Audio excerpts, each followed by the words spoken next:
Good evening. Israeli forces have escalated their two-pronged attack against Hezbollah with airstrikes in central Beirut and soldiers penetrating deeper across the Lebanon border. Explosions rocked the capital with an airstrike just a short distance from the nation's parliament. Lebanese officials say at least 6 people were killed in a strike on a medical centre. The IDF says it has suffered its first casualties since the beginning of the ground operation against Hezbollah. 8 soldiers have been killed. In other developments, US President Joe Biden says Israel's military response to Iran's missile attacks should be proportionate. Israel has banned the UN Secretary General from entering the country, saying he failed to condemn the missile attacks. And the RAAF is on standby to potentially evacuate stranded Australians in Lebanon. But we begin with Israel's deadliest day in the conflict against Hezbollah and a warning: this story contains distressing content. The heart of Beirut, battered by airstrikes. One on this healthcare centre metres away from Parliament, where at least 6 people were killed, according to the Lebanese Health Ministry. Israel says it was a precision attack on a building linked to Hezbollah. We have to look for a ceasefire. That's my message. Stop fighting. We don't need more blood. We don't need more destruction. Those calls, a distant reality on the ground. Israeli forces releasing a video showing troops in southern Lebanon where they ordered villagers to evacuate. What we will do here is part of what it means to ensure the safe return of Israel's citizens to their homes in the north. 8 Israeli soldiers killed during intense battles with Hezbollah fighters. The soldiers airlifted out of the combat zone. One remembered today at a funeral in Jerusalem.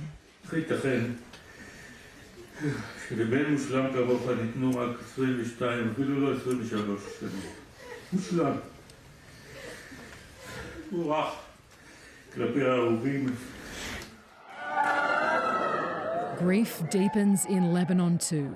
The Health Ministry saying more than 1,000 people have been killed in the past 2 weeks. The population worn down. But Hezbollah defiant.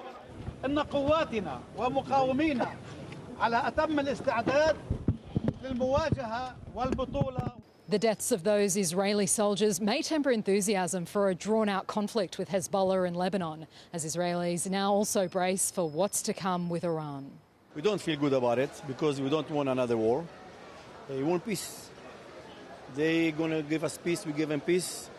And we want to keep our states quiet. Any retaliation against Iran is unlikely to happen before the end of the Jewish New Year on Friday night. Just days before the war against Hamas reaches 1 year. According to Gaza's health ministry, 51 people died in the latest strikes in the Khan Yunis area, including children. The IDF says it struck Hamas targets located in schools. Hostages still being held in Gaza, also demanding they are not forgotten. And SBS correspondent Claudia Farhat joins us now from Jerusalem. Claudia, more signs this conflict with Hezbollah is escalating. What is the feeling on the ground? Well, right now, Ricardo, there still is a lot of enthusiasm among Israelis for a wider war with Hezbollah. Some of the people we've been speaking to over the last couple of days feel that given after the pager attacks, the walkie-talkie attacks, and after much of Hezbollah's senior command structure was killed in Israeli strikes, that this is Israel's chance to really strike while the group is weakened and remove what they see as the threat on their northern border once and for all. However, the realities of escalation are beginning to set in for Israelis. Rocket sirens have been going off almost constantly across Israel's northern border for the last few days, as they are right now. The IDF says yesterday alone Hezbollah fired at least 240 rockets across the border. So even though they've taken hits, they still clearly do have that firepower. And then last night, in the middle of the night, people in Tel Aviv were woken to rocket sirens when Yemen's Houthis fired 2 drones towards the city. The IDF says it intercepted one and that the other one fell in an open area. It didn't cause any significant damage or injuries. But Ricardo, those attacks are escalating on multiple fronts, and Israelis are certainly beginning to feel it. And Claudia, in terms of Israel responding to Iran's attack, what more can you tell us? So Israel's ambassador to the UN said a short time ago that that response will be coming soon, and Israeli officials say that everything remains on the table. Tehran, of course, has said that any retaliation from Israel will be met with more strikes on Israel by Iran. But usually for Israel, that's not the biggest concern. The bigger concern would usually be triggering a response from Hezbollah, Iran's ally on its northern border.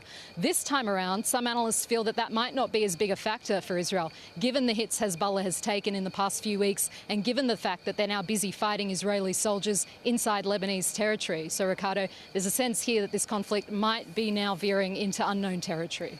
OK, that is SBS correspondent Claudia Farhart joining us from Jerusalem.